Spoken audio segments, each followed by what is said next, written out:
The Millionaire CEO, Chief Emeka Okoro, was on the verge of losing everything. In less than 48 hours, his Millionaire company would go bankrupt. Desperate, he accepted a proposal that seemed impossible to refuse. 500 million signed right there and then. But as the pen touched the paper, Chinwe Eze, a girl of just 12 years old, entered the room by mistake. She looked at the investor, turned pale, and whispered something that made his smile disappear. And what that child revealed would change the destiny of thousands of families. Our stories have traveled far. Where are you watching from today? Share with us in the comments. The company was broken. In 48 hours everything could end. Chief Emeka Okoro knew this as he looked out the window from the 45th floor, watching Lagos traffic crawl on Victoria Island. His Okoro Tech Solutions, the pride of a lifetime's work, was on the verge of collapse after a cyber attack drained millions in just one night. He ran a hand over his tired face. 43 years old, gray hairs at his temples, and a reputation as a ruthless businessman. But now, for the first time in decades, Chief Emeka Okoro felt fear. The office door opened. Kunle Adebayo entered with a wide smile, bringing with him a man in an immaculate agbada. Chief Emeka had known Kunle for 15 years. They had been friends since university. They built the company together. If there was anyone Chief Emeka trusted blindly, it was his financial director. Chief Emeka, this is Monsieur Dubois, Kunle said, gesturing enthusiastically.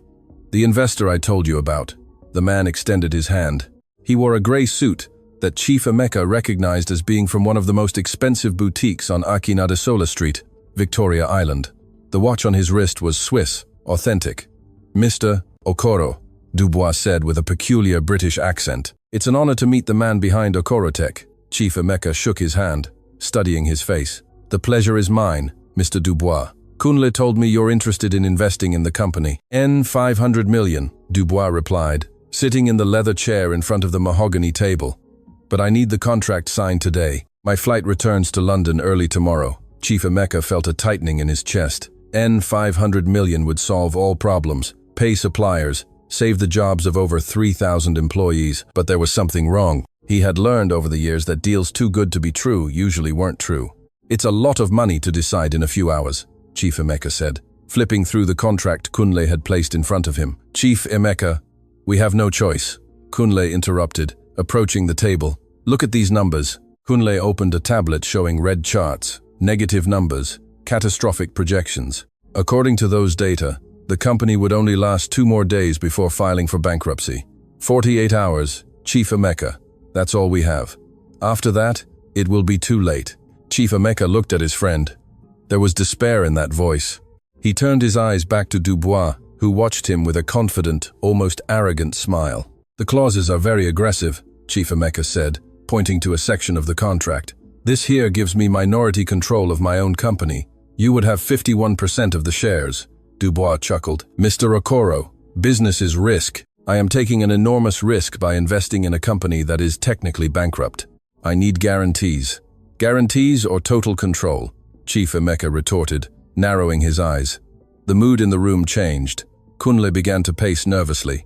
Dubois maintained his smile, but his eyes turned ice cold. Chief Emeka, for God's sake, Kunle practically pleaded. Think of the employees. Think of the families who depend on us. If you don't sign this now, they'll all be on the streets by Friday. Chief Emeka looked at the contract again. He thought of Mama Ngozi in accounts, who had been with the company for 20 years, of Baba Tunde in maintenance, who had 4 children to raise, of all those people who woke up early, took overcrowded danfos, trusting that at the end of the month, there would be a salary waiting for them. He picked up the pen, his hand trembling slightly over the paper. Where do I sign? He asked, his voice weaker than he intended. Kunle let out a sigh of relief. Dubois leaned forward, pointing to the dotted line at the end of the last page. Right here, Mr. Okoro, and Okoro Tech Solutions will be saved. Chief Emeka positioned the pen. Outside, the glass door of the meeting room reflected the city lights. He could see his own reflection, a man about to hand over a lifetime's work to a stranger. But what else could he do? The tip of the pen touched the paper. At that exact moment, the door burst open with a bang. Chief Emeka looked up, irritated by the interruption. A small girl, no more than 12 years old, ran into the room, holding a disposable cup in her hands. Her eyes were wide with confusion. She stopped in the middle of the room, looking at all the men in suits, as if she had just realized where she was. Excuse me, the girl began, but the words caught in her throat when her eyes met Dubois' face. The French investor tensed in his chair. A few hours earlier, Ngozi Eze had woken up at 4 a.m., as she did every day for 3 years. The alarm clock rang in the small, two-room house in Agege, southwest Lagos, and she jumped out of bed before the second ring. She couldn't be late, never could be late. She looked at her daughter sleeping on the mattress next to her bed. Chinwe was 12 years old and had the peaceful face of someone who still didn't know how cruel the world could be. Ngozi felt that tightening in her chest that she felt every morning when leaving her alone, but there was no choice.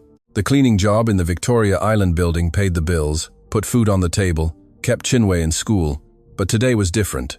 Chinwe couldn't stay home alone because the school had closed due to a flood that destroyed 3 classrooms. The headmistress warned that they would only return next week after repairs were made. "Chinwe, wake up," Ngozi whispered, gently touching Chinwe's shoulder.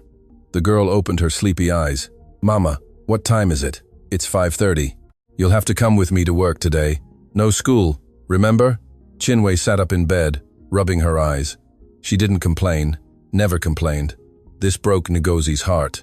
A 1-2-year-old child shouldn't be so understanding, so mature, so accustomed to difficulties. They left home at 5:15. The danfo was packed, as always. Ngozi held Chinwe's backpack tightly as the vehicle swayed through the potholed streets. The girl had a notebook on her lap, studying maths even while standing, even being shaken from side to side. "You don't need to study now, my child." "I want to, Mama. I have a test next week." Ngozi smiled. Chinwe was everything to her. Everything that had gone right in a life full of wrong choices and closed doors. They arrived at the building at 6:40. Okoro Tech Solutions occupied the 30th to 45th floors of a mirrored glass building that seemed to touch the sky. Ngozi had worked there for 3 years and still felt small every time she entered that polished marble lobby. "Stay here in the corridor, okay?" Ngozi said when they reached the 30th floor where the administrative offices were. "Sit on that sofa, study, and don't leave for anything. I'll be back at break time." "Okay, Mama." Chinwe settled on the leather sofa in the corner of the corridor, opened her notebook, and began solving maths problems, biting the tip of her pencil, as she always did when concentrating. Ngozi grabbed her cleaning trolley and started working. She wiped desks, cleaned computers, emptied bins. She tried to be invisible, as the bosses liked. Cleaning staff shouldn't make noise, shouldn't disturb, had to be like a ghost that left everything sparkling without anyone noticing their presence. But today, she was in a hurry. She had many rooms to clean before business hours started at 9 a.m. and still needed to go back to check on Chinwe. It was 8:20 when she finished cleaning the pantry on the 32nd floor. She looked at her watch, and her heart pounded. She was late. The manager had already complained twice this week about her not finishing on time. One more complaint, and she could be fired. Ngozi practically ran with the cleaning trolley to the service elevator. She went up to the 45th floor, where the president's offices were. These were the last. Then she could go down and check if Chinwe was okay. She entered the president's anteroom and began cleaning the glass tables with quick movements. She needed to finish quickly. She needed to get back to her daughter. Downstairs, on the 30th floor, Chinwe was hungry. She had only eaten bread with butter for breakfast at 5 a.m. Now it was past 8 o'clock and her stomach rumbled. She looked at the empty corridor. Her mother had told her not to leave, but she was only going to the pantry to get a glass of water. It would be quick. Chinwe put her notebook in her backpack and stood up. The corridor was a labyrinth of glass doors that all looked the same. She walked to where she thought the pantry was, but got lost. She turned left, then right, past 2 automatic doors that opened with a hiss of compressed air. She was getting nervous. Where was the pantry? Where was her mother? She saw a half-open door and thought it might be the right place. She pushed the door and entered, holding the disposable cup she had picked up from a table in the corridor. But it wasn't the pantry. It was a huge room with a long, dark wooden table, leather chairs, and 3 men in suits looking at her with expressions of shock and irritation. "Excuse me," Chinwe began, but her voice stopped. She looked at the man sitting to the left of the table. He wore an expensive gray suit, had dark hair slicked back, and was staring at her with wide eyes. Chinwe felt a knot in her stomach. The disposable cup slipped from her hands and fell to the floor, spilling water on the carpet. It couldn't be. It wasn't possible. "What is this?" the man in the gray suit shouted, standing up from his chair. What a lack of security. A child entering the room during a business meeting. Another man, shorter and sweating, ran to Chinwe and grabbed her arm. "Get out of here now, girl. You cannot be here." But Chinwe didn't move. She kept looking at the man in the gray suit. Her eyes scanned his face, recognizing every detail. The thin scar above his eyebrow, the way he clenched his teeth when nervous, the shape of his chin. "Release the girl." The voice came from the man sitting at the head of the table. He was older, with gray hair and tired eyes, but his voice had authority. "I apologize for this," I said to release the girl, Chief Emeka repeated, standing up from his chair. The man immediately released Chinwe's arm. He walked to Chinwe and knelt to be at her eye level. "Are you lost?" Chinwe opened her mouth, but no sound came out. She looked at Chief Emeka, then at the man in the gray suit, who now had his right hand in his jacket pocket, and an expression she knew very well. It was the expression of someone who had just seen a ghost from the past. The silence in the room was so heavy that Chinwe could hear her own heart beating. She knew she should apologize and run out, find her mother, disappear from there, but her feet seemed glued to the carpet. Her eyes couldn't stray from that face that had haunted her for 4 years. "Girl, are you okay?" Chief Emeka asked, still kneeling in front of her. His voice was gentle, unlike the cold tone he used when speaking to the other men. I got lost," Chinwe finally managed to say, but her voice came out shaky. "I was looking for my mother." "Well, your mother works here? She's a cleaner?" "Nogozi. Nogozi Eze." Chief Emeka nodded, understanding. He stood up and looked at Kunle, who was red with anger and embarrassment. How can a child enter a meeting room during a negotiation of this magnitude? "Where is the security, Chief Emeka?" Kunle stammered, wiping the sweat from his forehead with the back of his hand. "I'll call someone to take her." "No need," Chinwe said quickly. She took a step back, still looking at Dubois. "I'm already leaving." But she didn't go. Something stronger than fear kept her there. Something she had kept inside her chest for 4 years, since that terrible night in Obinze. Dubois shifted in his chair, adjusting his suit. Chinwe saw that he kept his left hand in his pocket, as if hiding something. That simple gesture confirmed everything. "Mr. Okoro," Dubois said with that accent, Chinwe knew was fake. "May we please continue? We are wasting time with this childish interruption." "You're not French," Chinwe said before she even realized the words had left her mouth. Everyone in the room fell silent. Dubois slowly turned his face towards her. There was something dangerous in those eyes. "Now, what did you say?" "Hey, girl, I think you'd better leave," Kunle began. But Chief Emeka raised his hand, silencing him. "Let her speak." Chinwe swallowed hard. Her hands trembled, but she clenched her fists at her sides. She thought of her mother, who worked from 4 a.m. so she could have food on the table. She thought of her uncle, who was never the same after that night. She thought of all the families in Obinze who lost everything. "Your name is not Dubois," she said, her voice growing firmer. "Your name is Richard Obi." The effect was immediate. Dubois turned pale, so white that it seemed all the blood had drained from his face. Kunle took a step back, confused. Chief Emeka remained motionless, his eyes fixed on Chinwe. "Girl, you're delusional," Dubois said, but his voice had lost its confident tone.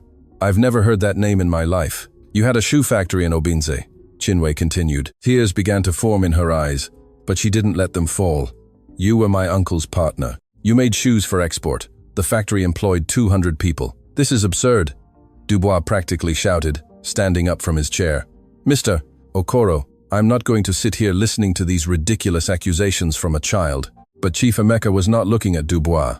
He was looking at Chinwe, studying her face, seeing something in her that made him stop. "Continue," Chief Emeka said to Chinwe.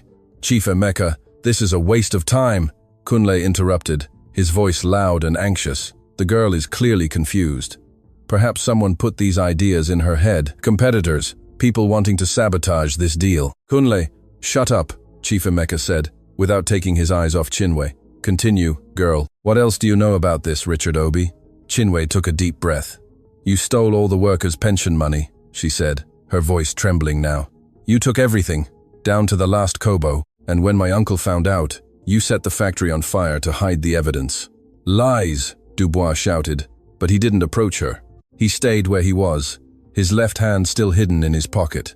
"It was on the 5th of March, 2022, Chinwe continued, tears now flowing freely down her face. "I was 8 years old. I was at my uncle's house when you arrived that night. I heard you two arguing. I heard my uncle begging you to return the money, saying that families needed it, that people would go hungry. The room was completely silent. Even Kunle had stopped talking. You said you didn't care," she said. "You said they were just numbers, just statistics. My uncle tried to hold you. to stop you from leaving. You fought, and you. Chinwei looked directly at Dubois' left hand, still hidden in his pocket. You have a mark on the palm of your left hand. A round, ugly mark. My uncle pressed a lit cigarette to your skin when you tried to jump the fence to escape. Dubois became completely motionless. For a long moment, no one in the room moved. No one breathed. Then Chief Emeka took a step forward. Show me your left hand. This is ridiculous, Dubois said, but his voice was weak. Now, show me your hand. I won't. If you have nothing to hide, show me your hand, Chief Emeka said, and there was something dangerous in his voice now. Something Chinwei recognized as the voice of a man who wouldn't tolerate lies. Dubois looked at the door, calculating. Chinwei saw when he decided to run. But before Dubois could take more than 2 steps towards the door, Chief Emeka pressed a red button hidden under the meeting table. A sharp sound echoed through the room, and immediately the glass doors locked with an automatic metallic click. Security protocol, Chief Emeka explained calmly, his eyes fixed on Dubois. No one enters or leaves until I deactivate it. Dubois stood in the middle of the room, his face red with anger and something more. Fear, Chinwei realized. He was afraid. This is kidnapping, Dubois shouted, pointing at Chief Emeka. You can't keep me here against my will. I'll sue you and this entire company. Sue for what? Chief Emeka crossed his arms. For asking you to show your hand? Any innocent man would simply show it and end this. But you're not innocent, are you? Kunle was pacing like a caged animal. Sweat ran down his face, staining the collar of his white shirt. Chief Emeka, for God's sake, think of what you're doing. The company needs this money. 48 hours, remember? If you let this investor leave because of a child's fantasies, they're not fantasies. Chinwei took a step forward, her voice firm despite the tears. She looked at Chief Emeka. Sir, my uncle's name is Emeka Eze. He was 42 at the time. The factory was called Kalsa Sul. You can search online. There are news reports about the fire. Chief Emeka took his phone from his pocket without taking his eyes off Dubois, typed quickly, and waited. Chinwei saw when he found something, his eyes narrowing as he read. Fire destroys shoe factory in Obinza. Investigation points to fraud. Partner disappeared. Richard Obi, 44 at the time, left the town on the night of the fire. 200 employees left without work and without their severance pay. Chief Emeka looked up from his phone. The report is from the 5th of March 2022, the date the girl mentioned. Coincidence, Kunle said quickly, but his voice was thin, desperate. She might have read the report and be confusing things. I was 8 years old, Chinwei interrupted. I saw everything. I saw when he ran away. He was wearing a denim jacket, black trousers, and white trainers. He got into a gray Toyota Camry. The license plate ended with 56. Chief Emeka looked at his phone again, scrolling the screen. Here it says that witnesses saw a gray Toyota Camry leaving the property shortly before the fire started. He looked at Chinwei with new respect in his eyes. How do you remember so many details? I always remembered everything, Chinwei said softly. Faces, dates, numbers. My teacher says I have a photographic memory, but I never forgot that day because it was the day everything changed. Changed how? Chief Emeka asked gently. My uncle was never the same. He became very sad. He stopped eating, stopped leaving the house. My aunt had to sell everything. She had to pay the bills. They lost their home. We had to leave Obinza because there was no more work there. The whole town depended on that factory. Chinwei wiped her tears with the back of her hand. We came to Lagos. We lived in 3 different places until we got the house in Agege. My mother had to work as a cleaner because she had no other experience. And it was all because of him. She pointed at Dubois. Because of what he did. Chief Emeka was silent for a long moment, processing everything. Then he turned to Dubois. You have 10 seconds to take your hand out of your pocket and show me your palm. Or I call the police now and let them investigate who you really are. You're making a huge mistake, Dubois said. But there was no strength left in his voice. This money would save your company. You're going to throw everything away because of a story a child told. 9 seconds. Chief Emeka, Kunle practically pleaded. For God's sake, think of the employees. Think of the families. 8 seconds. Dubois looked at the locked door, then at Chief Emeka, then at Chinwei. She saw the exact moment he realized he was cornered. 7. Okay, Dubois shouted. Okay, I'll show the damn hand. He slowly took his left hand out of his pocket. First, only the fingers appeared, then the back of his hand. Finally, when he turned his palm upwards, everyone in the room could see. The scar was ugly and old, the size of a coin. The skin was pink and shiny, where it had burned and healed badly. It was impossible not to see. It was impossible to pretend it wasn't there. Chinwe felt her knees weaken. Seeing that mark again, after so long, brought all the memories back, like an avalanche.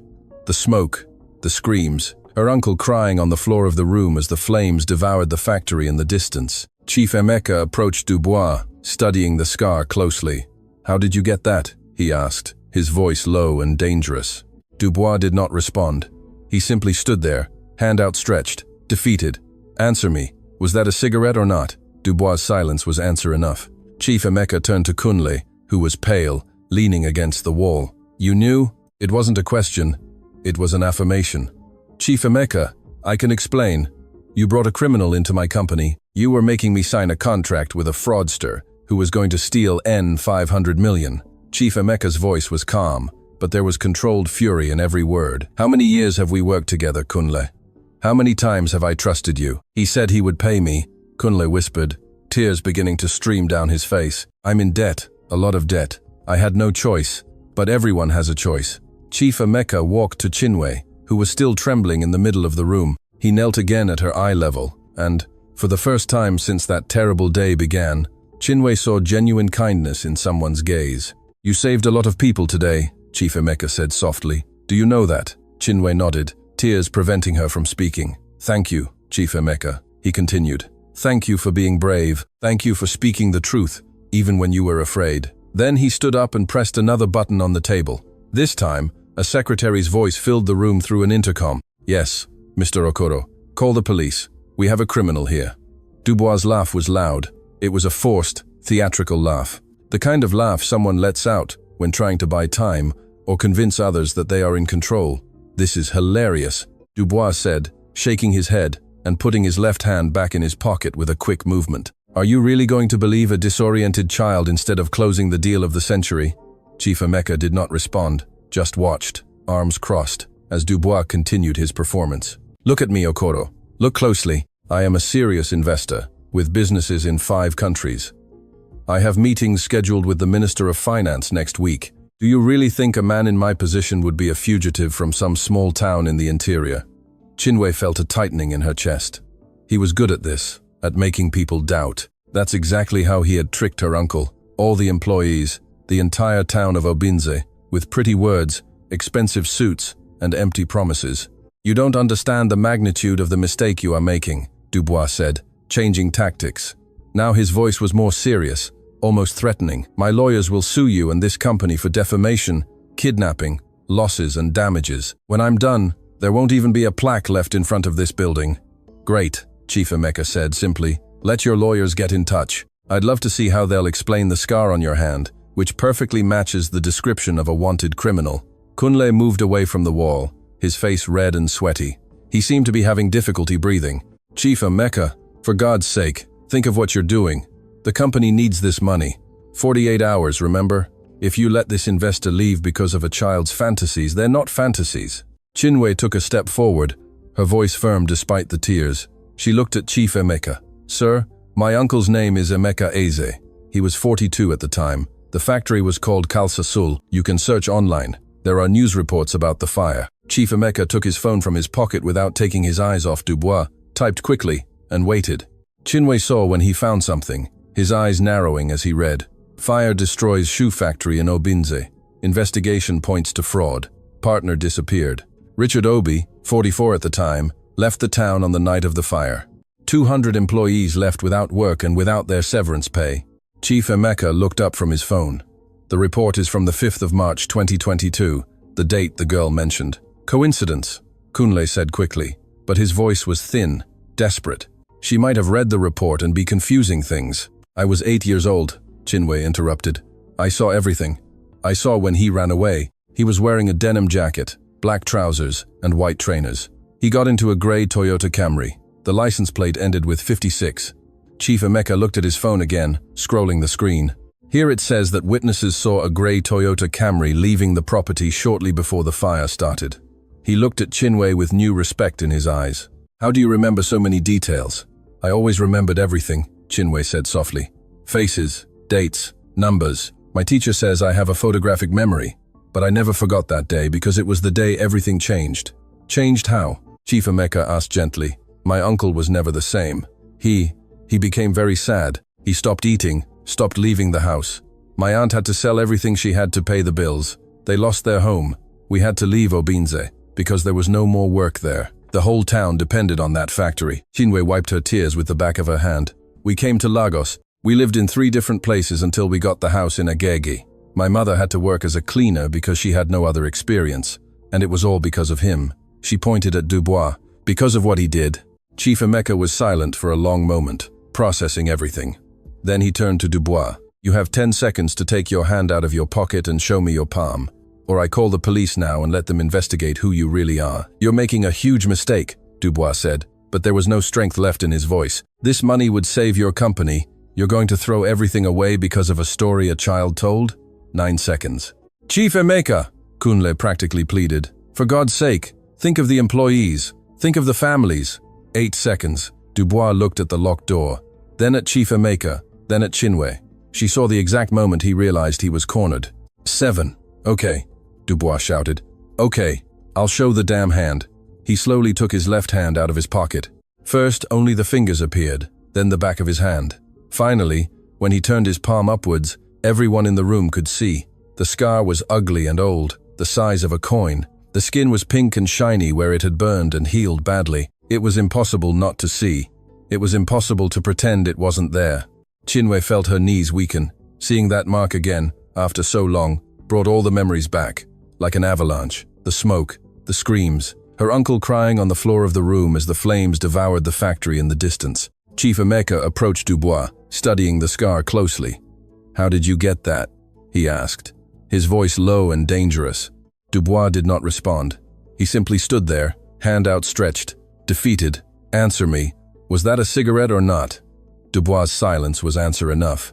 Chief Emeka turned to Kunle, who was pale, leaning against the wall. You knew? It wasn't a question. It was an affirmation. Chief Emeka, I can explain. You brought a criminal into my company. You were making me sign a contract with a fraudster who was going to steal $500 million. Chief Emeka's voice was calm, but there was controlled fury in every word. How many years have we worked together, Kunle? How many times have I trusted you? He said he would pay me, Kunle whispered, tears beginning to stream down his face. I'm in debt, a lot of debt. I had no choice, but everyone has a choice.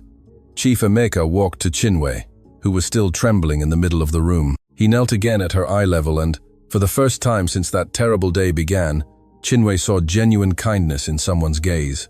You saved a lot of people today, Chief Emeka said softly. Do you know that? Chinwe nodded, tears preventing her from speaking.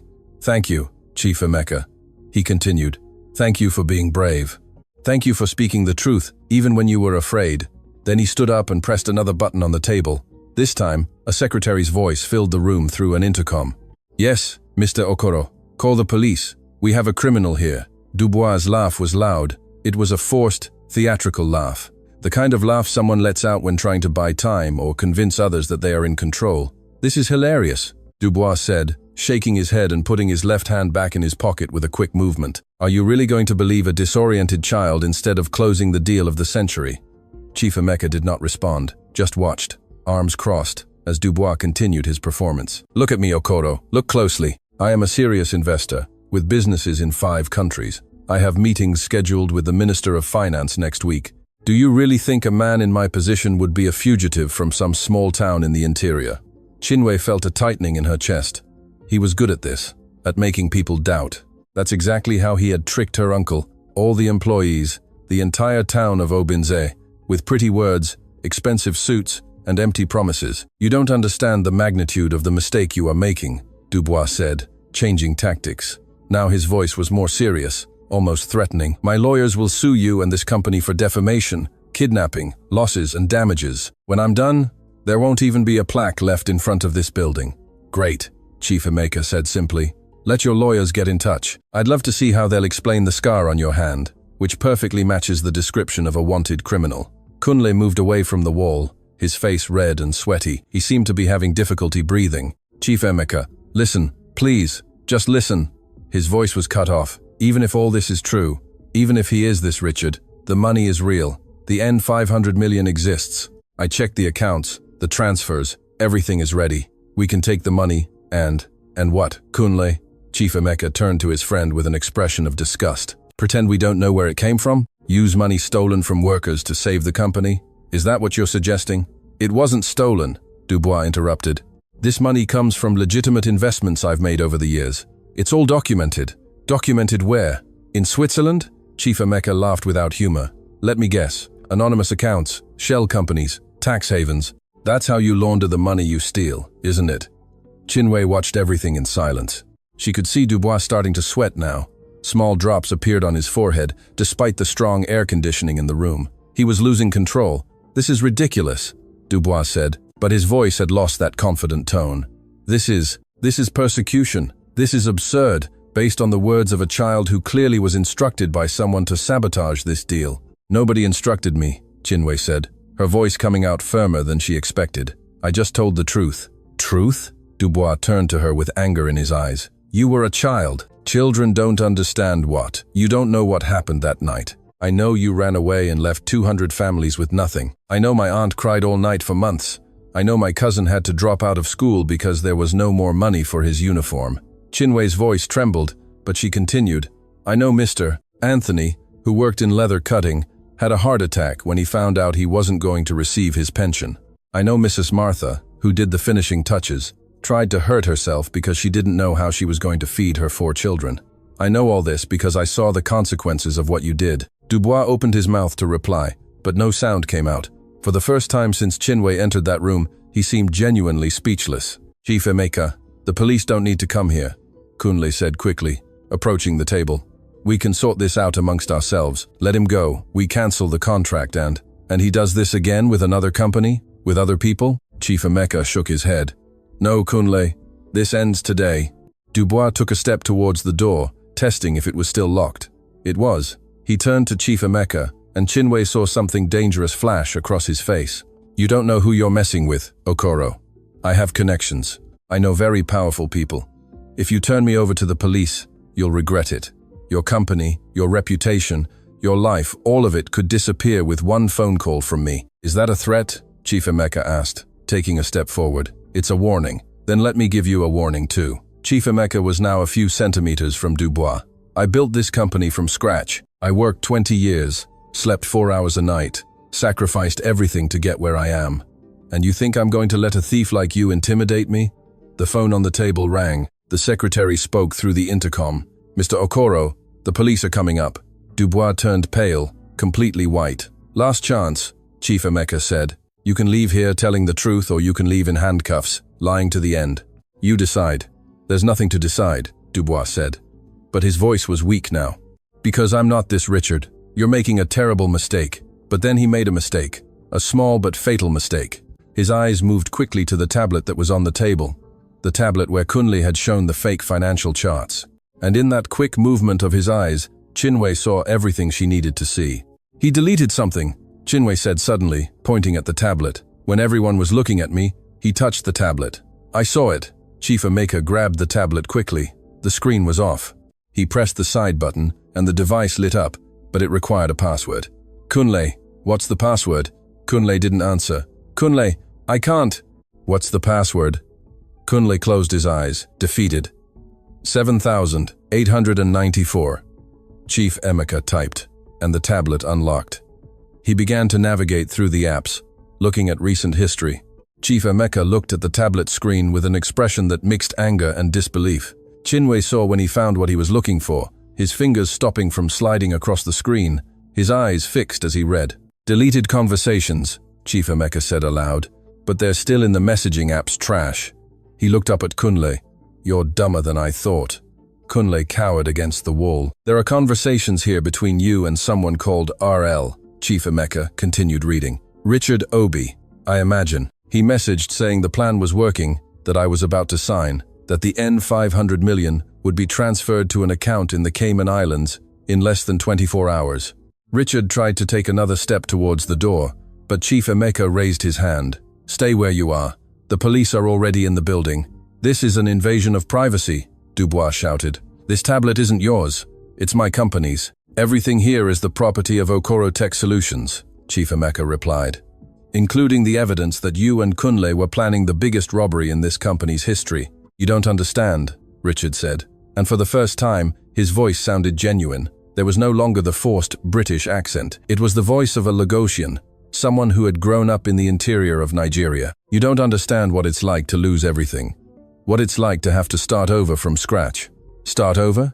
Chinwe couldn't restrain herself. You robbed 200 families. You didn't start over anything. You just destroyed and ran away. Richard turned to her, and there was something broken in his eyes now. The factory was going to fail anyway. The market was bad. Exports were falling. I just took what was mine before everything collapsed. It wasn't yours, Chinwe said, tears flowing down her face again. It was people's pensions. It was the future of entire families. My uncle trusted you. Everyone trusted you. Trust doesn't pay bills, Richard said with bitterness. Trust doesn't put food on the table. I had to do what was necessary to survive. At the expense of others, Chief Emeka said. Loud knocking on the door interrupted the conversation. A police officer's voice was heard from the other side. Police, open the door. Chief Emeka walked to the table and pressed the button that unlocked the doors. The sound of the electronic click was followed by the sound of 2 glass doors sliding open. 3 police officers entered the room, hands on their holsters, looking around carefully. Someone here called the police, one of the officers asked. I did, Chief Emeka said, approaching. My name is Chief Emeka Okoro. I am the owner of this company. This man here, he pointed to Dubois, is using a false identity. His real name is Richard Obi. He is wanted for fraud and destruction of property in Obinze, Imo State. The police officers exchanged glances. Sir, I need to see an ID, the officer said, approaching Dubois. Richard pulled a leather wallet from his inner jacket pocket. His hands trembled as he took out a laminated document and handed it to the officer. Jean-Claude Dubois, French citizen with residence in Switzerland, the police officer read aloud. He turned the document over, examining the stamps and holograms. Looks legitimate. It's fake, Chinwe said. She spoke softly. He's Richard Obi. He has a burn scar on the palm of his left hand. It was made with a cigarette. The police officer looked at Chinwe, then at Dubois. May I see your left hand, sir? Dubois hesitated for just a second, but it was enough. Slowly, he took his hand out of his pocket and extended it palm up. The scar was there, pink and shiny under the fluorescent lights of the room. The police officer approached, examining the mark. How did you get this? It was an accident, Dubois said quickly. An accident. Years ago, a cigarette fell on my hand during a dinner. A cigarette doesn't leave a mark like this, the police officer said. This was a cigarette pressed against the skin with force for several seconds. Silence. I need you to come with us to the station, the police officer said, taking handcuffs from his belt. We will verify your identity and see if there are any outstanding warrants. This is an absurdity. Richard tried one last time. You are arresting a foreign citizen without any real proof.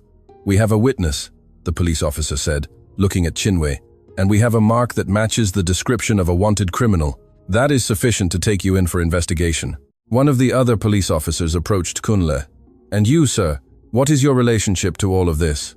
Kunle was crying now, tears and sweat mixed on his red face. I helped him. God forgive me. I helped him get into the company. He said he would pay me. I'm in debt, a lot of debt. Gambling. I have a gambling problem, and you, sir, will also need to come with us. Kunle nodded, his shoulders slumped in complete defeat. Chinwe watched as the police officers put handcuffs on Richard and Kunle. Richard still tried to argue, still tried to convince everyone that he was innocent, but no one was listening anymore. His words had lost all power. As the police officers began to lead the 2 men out of the room, Richard stopped in front of Chinwe. The police officers allowed it, keeping a firm hand on his arm. You destroyed my life, he said, looking at her with hatred. Chinwe stared back at him. She was no longer afraid. Not of him, not anymore. You destroyed your own life when you chose to steal from innocent people. I just made you pay for what you did. Richard opened his mouth to reply, but one of the police officers pulled him forward. Let's go, sir. That's enough. Chinwe saw them lead the 2 men out of the room. She saw them enter the elevator, the metal doors closing over the defeated faces of the 2 men, and then they were gone. The room fell silent. Chief Emeka was standing by the window, looking at the city below. Chinwe didn't know what to do. Part of her wanted to run, find her mother, get out of there as quickly as possible, but her feet wouldn't move. You are 12 years old? Chief Emeka asked without turning around. Yes, sir. And you remember everything that happened that night in Obinze? Yes, sir. I remember everything. Always have. Chief Emeka finally turned around. There were tears in his eyes, something Chinwei didn't expect to see. "If you hadn't come in here today," he said, his voice choked, "I would have signed that contract. I would have handed my company over to that man.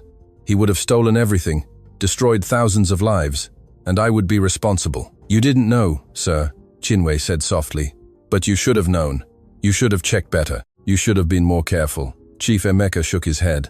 "I was so desperate to save the company that I almost made the same mistake your uncle made 4 years ago." Chief Emeka walked to the meeting table and sat in one of the leather chairs. He seemed to have aged 10 years in the last 30 minutes. Chinwei stood there, unsure whether to leave or stay. "Sit," Chief Emeka said, pointing to the chair next to him. Chinwei obeyed, her small legs swinging because they didn't reach the floor. The room seemed larger now that it was empty, colder, even though the air conditioning had always been at the same temperature. "I built this company with my father," Chief Emeka began, looking at his hands. "He had a small mechanics workshop in Oshodi, repaired old computers, did system maintenance. I grew up watching him work, learning from him. When I was 18, we opened the first shop together."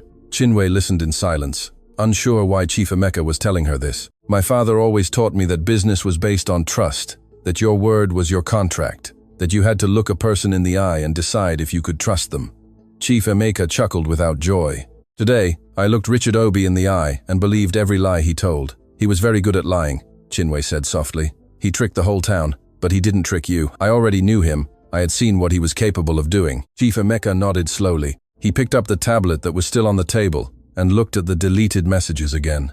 "There are conversations here dating back 6 months. 6 months that Kunle was planning this with me. 6 months that my best friend was betraying me and I didn't notice anything."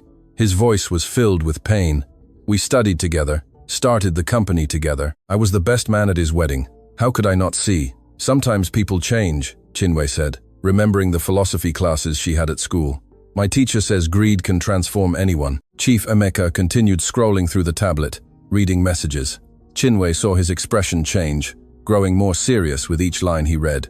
He sold confidential information to Richard, financial data, access passwords, company bank accounts. Chief Emeka clenched the tablet so hard that Chinwei was afraid he would break it. With this information, Richard could have entered our systems and stolen much more than N500 million. He could have destroyed the company completely. He looked up at Chinwei. "Do you understand what this means? You didn't just save my company. You saved 3,000 jobs, 3,000 families who depend on the salaries we pay every month." Chinwei felt an enormous weight fall on her shoulders. She hadn't thought of that. When she entered that room by mistake, she was only thinking about getting a glass of water. Later, when she saw Richard, she only thought of the justice he deserved. But she had never stopped to think about all the other people who would be affected. I just told the truth," she said. "The truth saved a lot of people today." The door to the room opened again. Ngozi ran in, her face pale with fear. She looked around, searching for Chinwei, and when she found her sitting next to Chief Emeka, she ran to her. "Chinwei, my God, my child, what have you done?" Ngozi took her daughter's hand. "Security told me the police were here, that people were being arrested. I thought that. It's okay, Mama. I'm fine, Mrs. Eze." Chief Emeka stood up, extending his hand. "My name is Chief Emeka Okoro. I am the owner of the company. Sir, please don't fire me. My daughter didn't mean to cause any trouble. She just got lost. She didn't know where she was going. Please, I need this job. I have bills to pay. I, Mrs. Eze." Chief Emeka's voice was firm, but gentle. "Your daughter will not be punished. Quite the contrary. She just saved my company from a multi-million naira scam." Ngozi blinked in confusion. "What?" Chief Emeka explained everything.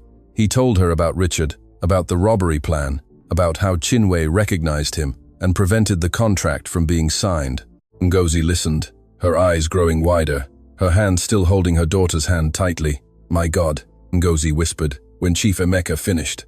Ngozi pulled Chinwei into a tight hug, tears streaming down her face. "You could have gotten hurt. That man was dangerous. If he had done anything to you, but he didn't, Mama. It's okay now." Chief Emeka watched the scene in silence. When Ngozi finally released Chinwei, he spoke again. "Mrs. Eze, how much do you earn per month here?" Ngozi stiffened. She quickly wiped away her tears. "A minimum wage, sir." "Why?" "Because I think you deserve more. Much more." "Sir, I don't understand. Your daughter saved this company. She saved 3,000 jobs, including yours. I would like to do something to thank you. Ngozi shook her head quickly. No, sir. No need. My daughter only did what was right. We don't want anything in return, but I want to give. Chief Emeka took a business card from the table and handed it to Ngozi. Tomorrow morning I want you to come to my office. We will talk about your situation, about what you want for your future, about how I can help. Ngozi looked at the card. Sir, I don't understand, because your daughter reminded me today that every person in this building has a story, has a life, and that those lives matter more than any contract or any amount of money. Ngozi was holding Chief Emeka's card with both hands, as if it were something precious that could disappear at any moment. Chinwe saw the confusion on her mother's face, mixed with a little hope she tried to hide. Mr. Okoro, I don't know what to say. No need to say anything now. Just show up tomorrow in my office at 9 o'clock. Chief Emeka looked at Chinwe. And bring your daughter along. I want to talk to both of you about some things. Before Ngozi could respond, the phone on the table rang. Chief Emeka answered, putting it on speakerphone. Mr. Okoro, the DCP of the Obinze case, is on the line, the secretary said. She wants to speak with you about the arrest of the suspect. Put her through. There was a click, and a female voice filled the room. Mr. Okoro, my name is DCP Aisha Mohammed. I coordinated the investigations into the Kalsasul factory case in Obinze 4 years ago. DCP, thank you for returning. Is the man being taken to your station now truly Richard Obi? We are still checking fingerprints, but the photograph your security sent us perfectly matches the images we have in the system. The scar on his hand also matches the report we had from a witness at the time. Chinwe felt her heart race. It was real. Everything was really happening. Is there an active arrest warrant against him? Chief Emeka asked. Yes, sir. For aggravated fraud, criminal conspiracy, and destruction of property. Additionally, we have indications that he committed similar crimes in at least 3 other towns in the interior of Nigeria in recent years. 3 towns? Chief Emeka repeated, disbelieving. Yes. He always used the same scheme. He would enter as a partner in small companies, gain the owner's trust, embezzle the money, and disappear before anyone noticed. In one of the cases, he set fire to a storage warehouse to destroy evidence, just as he did in Obinze. Chinwe felt anger surge through her chest. It wasn't just her uncle.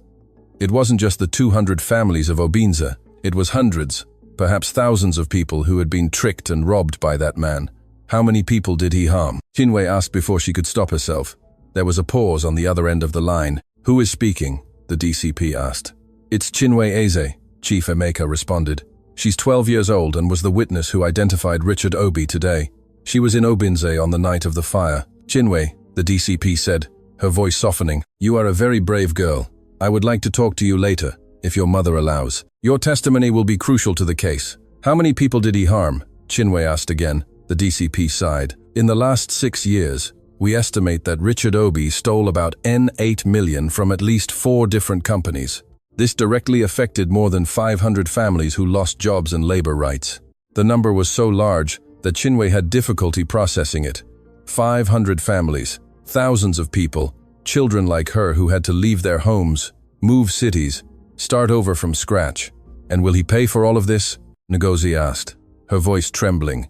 If we can prove all the crimes, he will get at least 20 years in prison. But that will depend on the witnesses.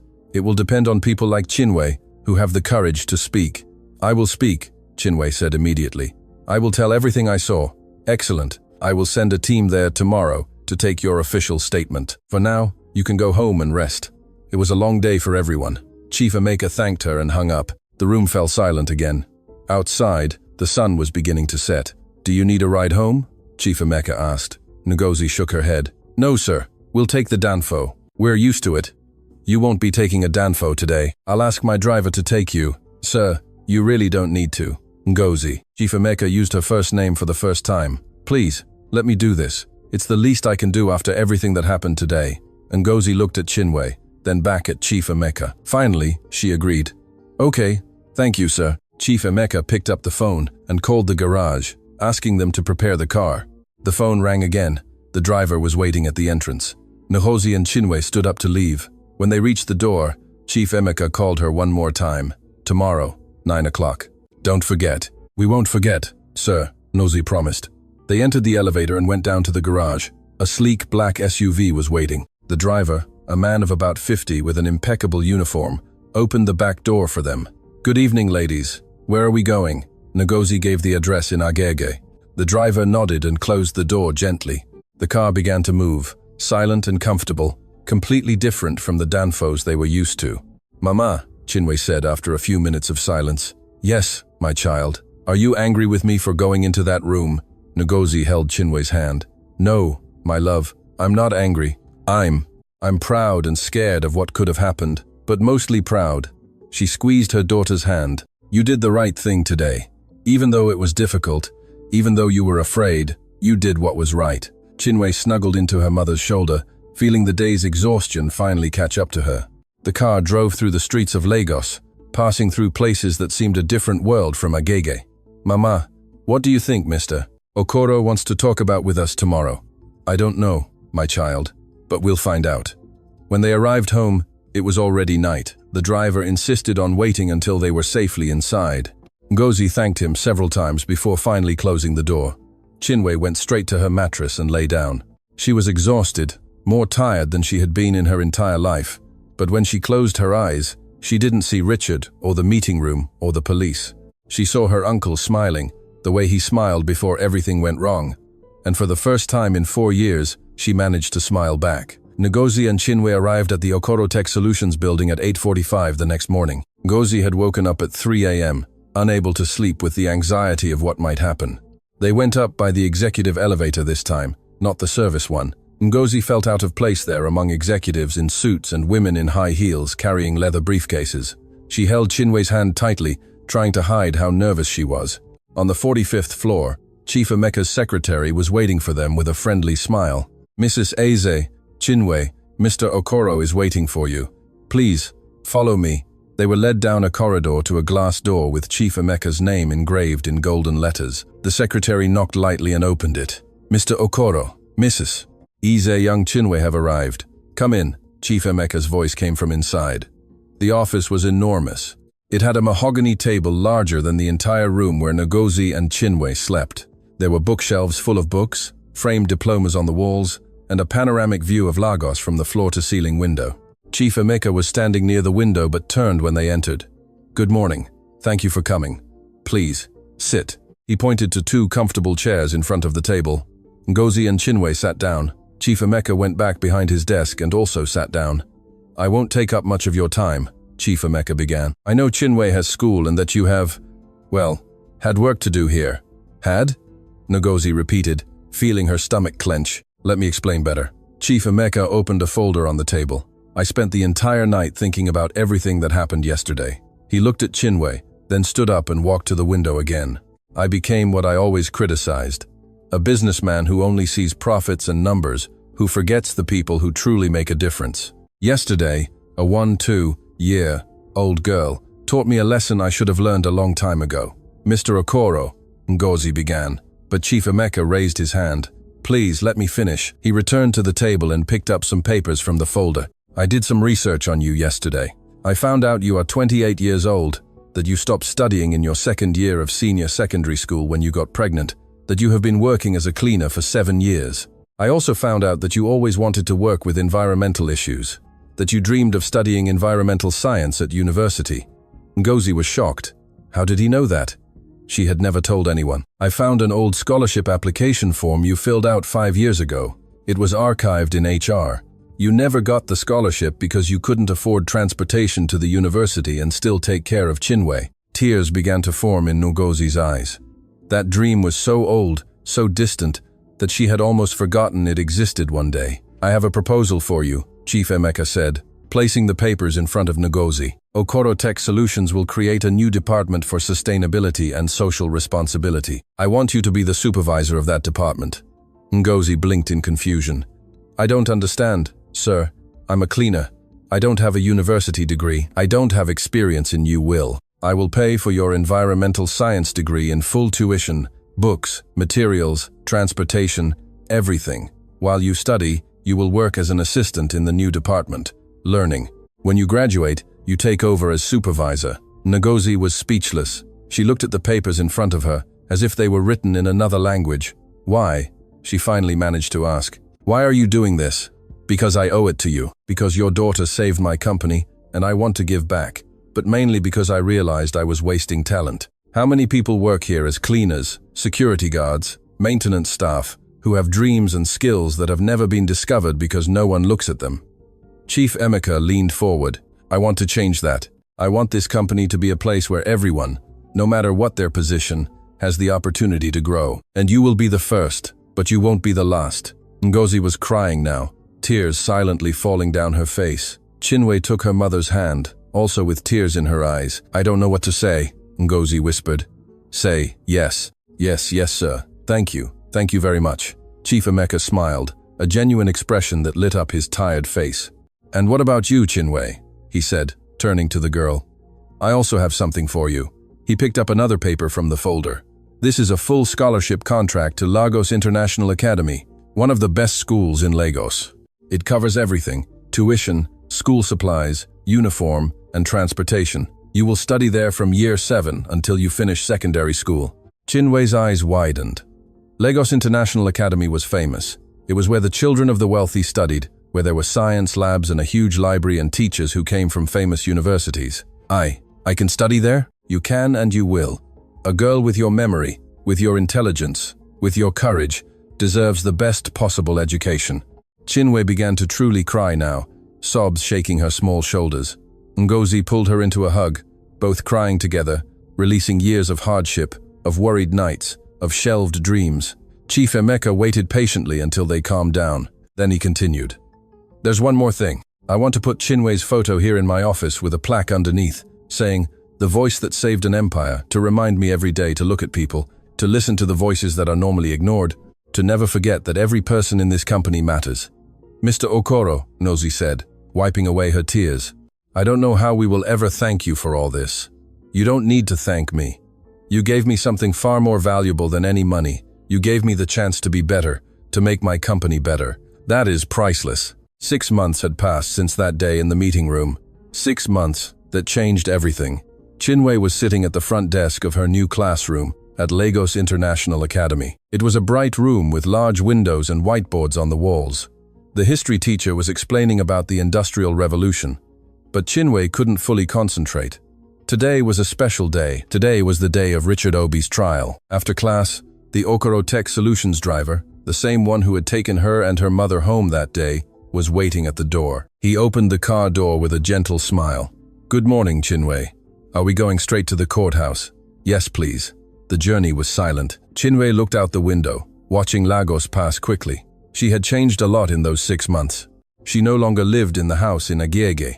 Chief Emeka had helped Ngozi rent a small apartment in Lekki Phase 1, closer to work and school. It had 2 real bedrooms, a kitchen, a living room. It seemed like a palace compared to what they had before. Ngozi was waiting at the courthouse door when Chinwe arrived. She had also changed. She was wearing appropriate work clothes, her hair neatly cut and professionally styled.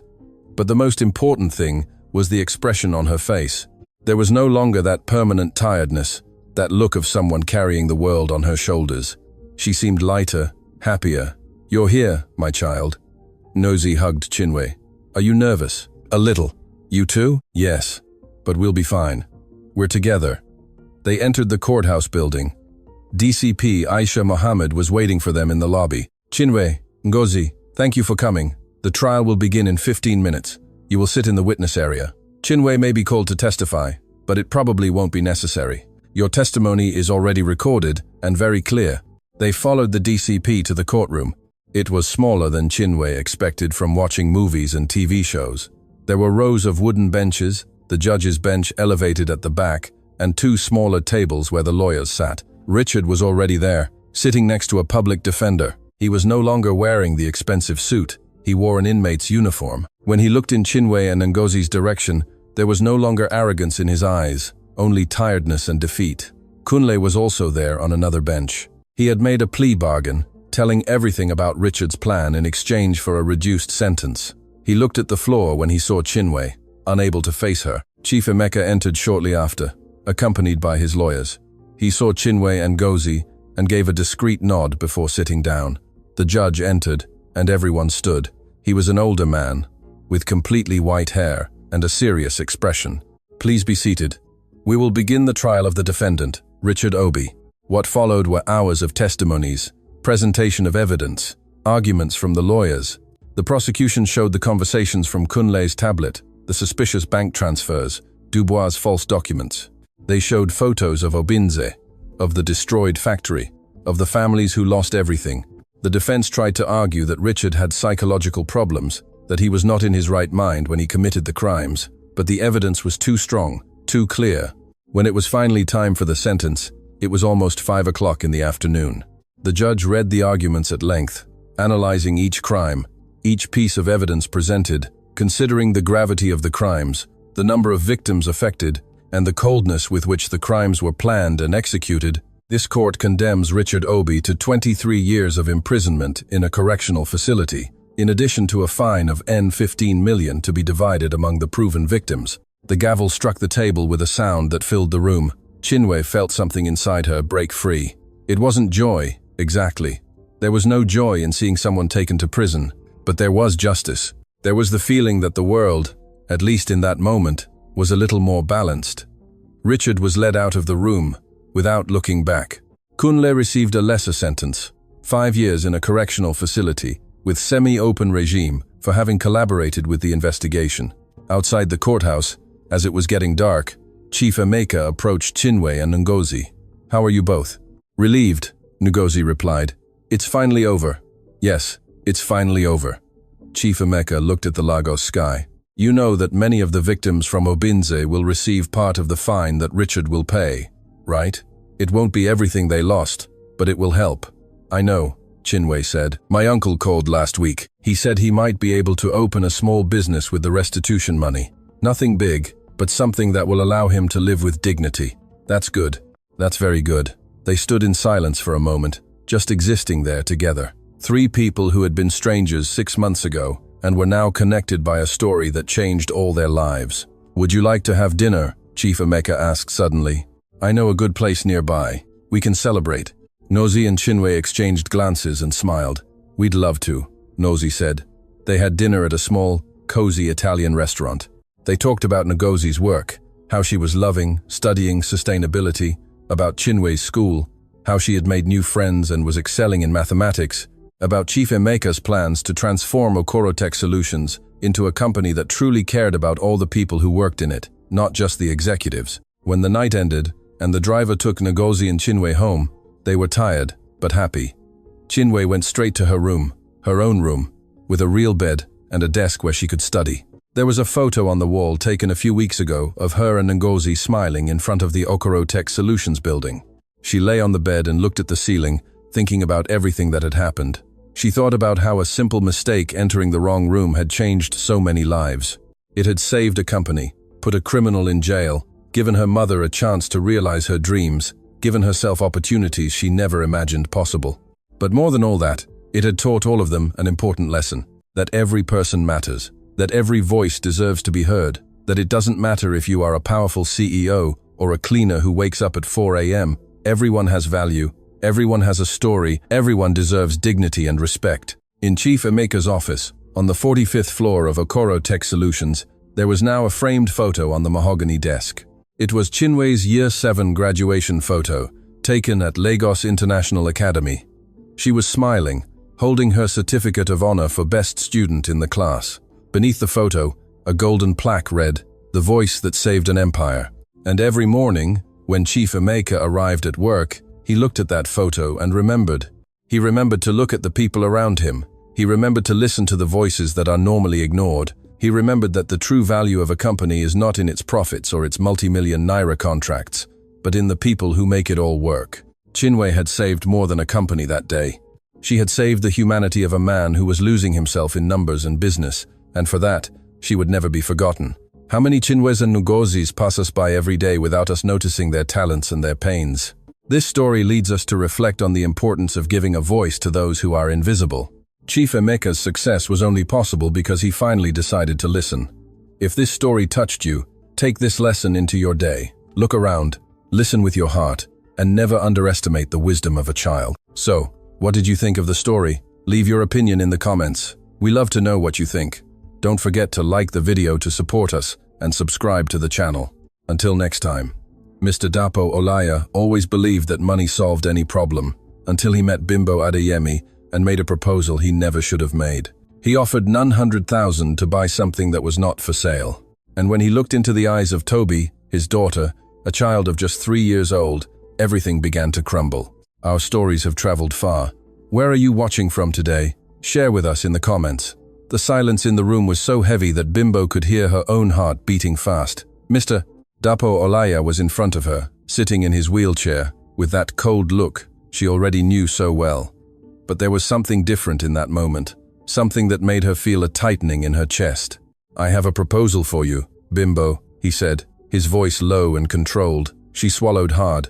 In recent months, working in that mansion, she had learned to read that man's silences, and that silence promised nothing good. "A proposal, Mr. Dapo?" He took a deep breath, as if gathering courage to say something that weighed too much even for him. "I know about your father's situation. I know he needs expensive treatment, very expensive." Bimbo felt her face warm. She had never asked for anything, just worked, did her job, and left. "I don't understand what you're getting at, sir," she replied, trying to keep her voice firm. "I will pay for your father's experimental treatment, all of it, and I will also deposit 900,000 into your account." Bimbo's heart stopped for a second. 900,000. Her father's treatment. Everything solved. It was a dream, a miracle. But then he continued, "If you agree to marry me." The words fell on her like a bucket of cold water. Bimbo blinked several times, trying to process what she had just heard. "Marry him? Why? I don't understand," she murmured. Her voice came out shaky. "It's simple. A marriage on paper, a contract. You stay here, take care of Toby, and I solve your financial problems. All of them." Bimbo felt her legs wobble. She held on to the edge of the table to keep from falling. "Are you proposing marriage to me?" she asked, still disbelieving. "No, I'm making a business proposition." The coldness of those words cut her deeply. Bimbo looked at him, at that man she had learned to respect, even to admire that man for whom, unknowingly, she had fallen in love silently. And now he was there, offering money, buying her. "Business?" she repeated, her voice firmer now. "What do you think I am, sir? A commodity?" "That's not what I meant," he replied, but his voice remained icy. "Then what is it, Mr. Dapo? Explain it to me, because from what I understand, you're trying to buy me." He looked away for the first time. Bimbo saw something pass through those gray eyes. Shame? Regret? She couldn't say. "Toby needs you," he said, his voice a little softer now. "She's grown attached to you in a way I never managed. And I need someone here, someone I can trust. And that's why you think you can buy me? Buy my time, my life, my dignity? It's not about buying, it's about solving problems, yours and mine."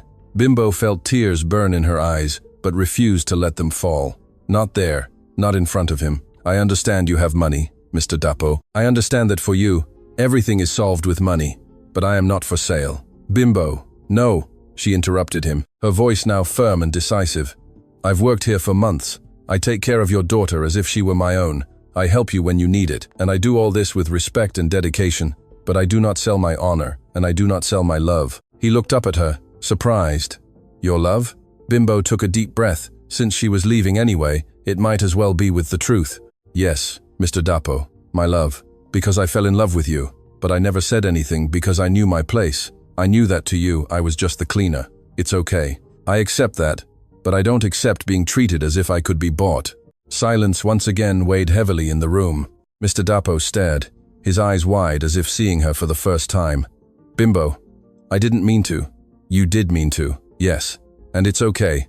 Everyone knows their worth, and I know mine." She took off the apron she was wearing and placed it carefully on the table. "I quit. From now on, you'll need to find someone else to take care of the house and Toby." "You can't leave," he said, and for the first time, there was desperation in his voice. "Yes, I can, and I will." Bimbo turned to leave, but Toby's soft, scared voice made her stop. "Nanda, are you leaving?" The girl was standing at the door, her big eyes full of tears. Bimbo felt her heart break into 1,000 pieces. She knelt to the child's height and opened her arms. Toby ran to her and clung to her neck, sobbing. "Don't go, Nanda! Please don't go!" Bimbo hugged the girl tightly, her own tears finally escaping. "I have to go, my love, but I'll never forget you, never." She kissed the top of the child's head and, with a broken heart, pulled away. Toby stretched out her little arms, crying desperately, but Bimbo didn't look back. She couldn't. If she looked, she wouldn't have the strength to leave. 6 months earlier, Bimbo Adeyemi's life was completely different. She woke up every day at 5 a.m., studied for her nursing school exams, and still helped her mother with household chores. It was exhausting, but she liked it. She had a goal, a future, until everything collapsed on a single Tuesday afternoon. "Nanda, come here quickly." Her mother's voice came loudly from the kitchen. Bimbo dropped her books and ran. She found Baba Lekan, her father, on the floor, his face pale and lips purple. Mama Bola was kneeling beside him, trying to hold him. "Papa, Papa, look at me." But Baba Lekan didn't respond. His eyes rolled, his body trembled. Bimbo felt panic take over, but she forced herself to function. She was a nursing student. She had to know what to do. "Mama, call an ambulance now." She turned her father onto his side, checked his breathing, held his hand. It seemed like an eternity until the ambulance arrived, but when it did, everything happened very quickly. They rushed Baba Lekan away, and Bimbo and Mama Bola followed, their hearts broken. At the hospital, the diagnosis came like a sentence: severe, degenerative, chronic disease. Baba Lekan would need continuous and expensive treatment, very expensive. "How much?" Bimbo asked the doctor, her voice trembling. The amount he said made the ground disappear from under her feet. It was impossible. They didn't have that money. Her father's pension barely covered the basic household bills. "Is there any cheaper treatment?" she insisted. "There is, but it won't significantly extend his life. If you want him to have a real chance, the experimental treatment is the only option." Bimbo left that consultation with the world crashing down on her. How was she going to get that money? That night, sitting beside her father's bed in the hospital, she made the most difficult decision of her life. She would drop out of nursing school and work at whatever was necessary. "My child, you don't have to do this," Baba Lekan murmured, his voice weak. "I do, Papa, and I want to. You always took care of me, now it's my turn to take care of you." He tried to argue, but he had no strength. Bimbo held his hand and promised in silence that she would do whatever was necessary. And that's what she did. In the following days, Bimbo withdrew from nursing school, got job advertisements, and started looking. But it wasn't easy. She had no experience, no resume, only the will to work. That's when she found an advertisement for a cleaner for mansions in Ikoyi. The pay was good, very good for someone without experience. She called the same day and was called for an interview. The agency was in a building downtown. The woman who attended her was dry, direct. "Do you have experience?" "No, ma'am, but I learn fast and I work hard." The woman looked her up and down, as if evaluating a product. "All right, I'll place you in a house. If you do well, you continue. If not, goodbye." Bimbo swallowed her pride and agreed. She needed that job. She needed the money. The first house was difficult. The madam was demanding, complained about everything, but Bimbo didn't give up. She cleaned, tidied, did everything meticulously. At the end of the week, the woman complimented her. Bimbo almost cried with relief. Gradually, she took on more houses. She worked from Monday to Saturday, sometimes even on Sunday. She returned home exhausted, her feet swollen, her hands rough, but the money trickled into the account. It wasn't enough for the treatment, but it helped maintain the house and buy basic medicines for her father. It was during one of these weeks that the agency woman called. "I have a different proposal for you. A mansion in Ikoyi. The owner needs someone permanent. It pays more, but it's work every day." Bimbo didn't think twice. "I accept." "Great. Tomorrow at 7 a.m. you start." The address is this one. When Bimbo hung up, she looked at her mother who was sitting next to her at the kitchen table. "I got a permanent job, Mama." Mama Bola smiled, but her eyes were sad. "I know you're doing this for us, my child, but I didn't want you to have to go through this." "Me neither, Mama, but it is what it is. It's okay, I'll manage." That night, Bimbo went to sleep thinking about the next day. Would the new house be good? Would the boss be better than the others? She had no idea that that mansion would change her life forever. The next morning, Bimbo woke up before the alarm, showered, put on the simplest clothes she had, and took the Danfo. The journey to Ikoyi took more than an hour. When she got off and started walking through the streets, she was impressed. The houses were enormous. The cars parked in front were brands she only saw on television. She found the address and stopped in front of the gate. The mansion was even more imposing than she imagined. 3 floors, immense garden, high walls. Bimbo took a deep breath and rang the doorbell. A masculine voice answered through the intercom. "Yes, good morning. I'm Bimbo Adeyemi. I'm here for the cleaning job." There was a pause. Then the gate opened. Bimbo entered, her heart beating fast. She walked up the path to the main door, which was already open. A man in a suit appeared. "Come in, Mr. Dapo is waiting." She entered and was impressed by the size of the house. Everything was luxurious, but at the same time cold. There was no life there, no warmth. The man led her to a large room, and it was there that Bimbo saw Mr. Dapo Olaya. Mr. Dapo was sitting in his wheelchair, his back to the door, looking out the window. When he heard the footsteps, he turned slowly. Bimbo felt her breath catch for a second. He was young, younger than she imagined, and handsome, very handsome. But there was something in his eyes that made her shiver. A deep sadness, a pain that seemed endless. "Are you the new cleaner?" he asked, his voice cold and distant. "Yes, sir, Bimbo Adeyemi." He looked her up and down, as if evaluating whether she was suitable or not. Bimbo maintained her upright posture, her gaze firm. She would not bow to anyone, even though she needed that job. "You will work Monday to Saturday, from 7 a.m. to 5 p.m. You will take care of the house cleaning, do the laundry, and prepare meals. Any questions?" "No, sir." "Good. You can start now." He turned his wheelchair and left the room without saying anything else. Bimbo stood there, trying to understand what had just happened. That man was the owner of the house. That cold and distant man, the man in the suit who was still beside her side. "Don't take it personally. He's like that with everyone." "I understand," Bimbo murmured. But she understood nothing. In the first few days, she barely saw Mr. Dapo. He stayed locked in his office or bedroom. He didn't speak to her, didn't ask for anything. It was as if she were invisible. And Bimbo even preferred it that way, less complication. But then she met Toby. The girl appeared in the kitchen one morning, her hair messy, her eyes still sleepy. Bimbo was preparing breakfast when she saw her standing at the door, looking with curiosity. "Good morning," Bimbo said, smiling. The girl didn't respond, just stood there watching. "Do you want some breakfast?" "I made cake." Toby's eyes sparkled, but she still said nothing. Bimbo got a plate, put 2 slices on it, and offered it to the girl. "Come, sit here." Toby hesitated, but eventually approached. She sat in the chair and began to eat slowly, still watching Bimbo. "Are you the new lady who works here?" she asked, her voice very soft. "I am. My name is Bimbo, but you can call me Nanda." "Nanda?" the girl repeated as if testing the name. "I like that name." Bimbo smiled. "And you? What's your name?" "Toby." "Toby, what a beautiful name." The girl gave a small, shy smile, and Bimbo felt her heart clench. That child was beautiful, but there was something sad about her too, something that shouldn't be there. "Where is your mother, Toby?" The smile disappeared from the girl's face. She lowered her eyes to her plate. "My mother left." Bimbo felt a tightness in her chest. "Left for where? I don't know." She didn't want to stay here anymore. The simplicity of that answer broke Bimbo's heart. How could a mother abandon such a small, sweet child? "And your father?" "He stays in his room. He doesn't like to be with me." "I'm sure that's not true, Toby. He must be busy." The girl shook her head. "No, he doesn't like me." "I know." Bimbo didn't know what to say. She just reached out and held the girl's small hand.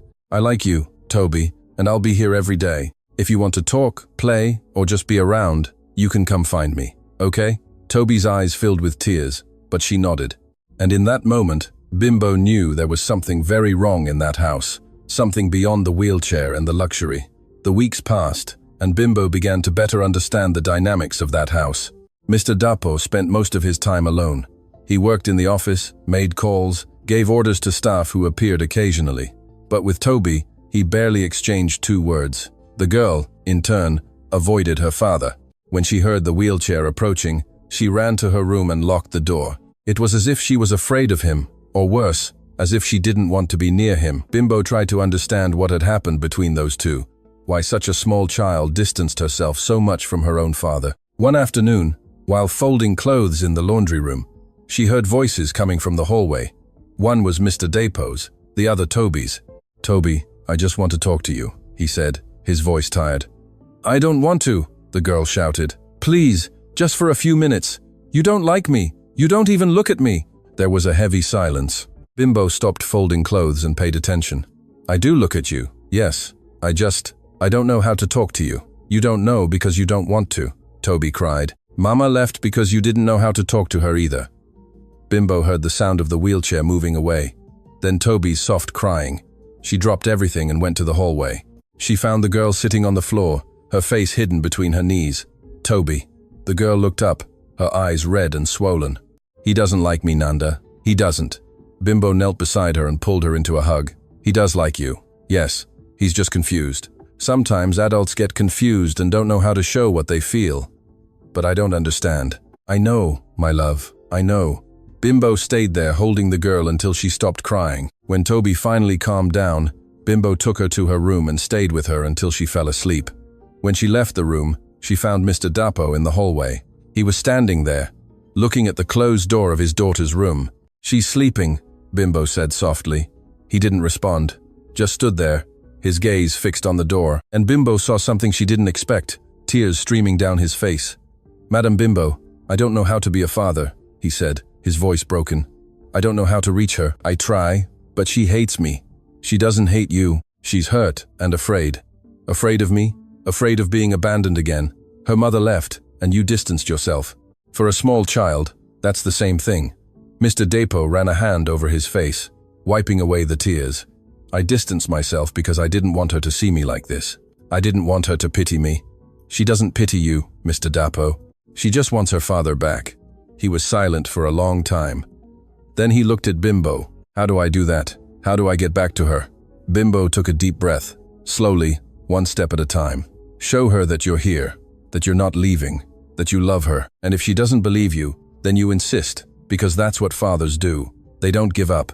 Mr. Dapo looked her in the eyes for the first time since she had started working there. And Bimbo saw something different in that gaze, something beyond the pain and the coldness. There was hope. Can you help me? Bimbo hesitated. It wasn't her job. It wasn't her responsibility. But when she thought of Toby, when she thought of that child who just wanted to be loved, she agreed. I can try. And that's how it began. In the following days, Bimbo began to encourage small moments between father and daughter.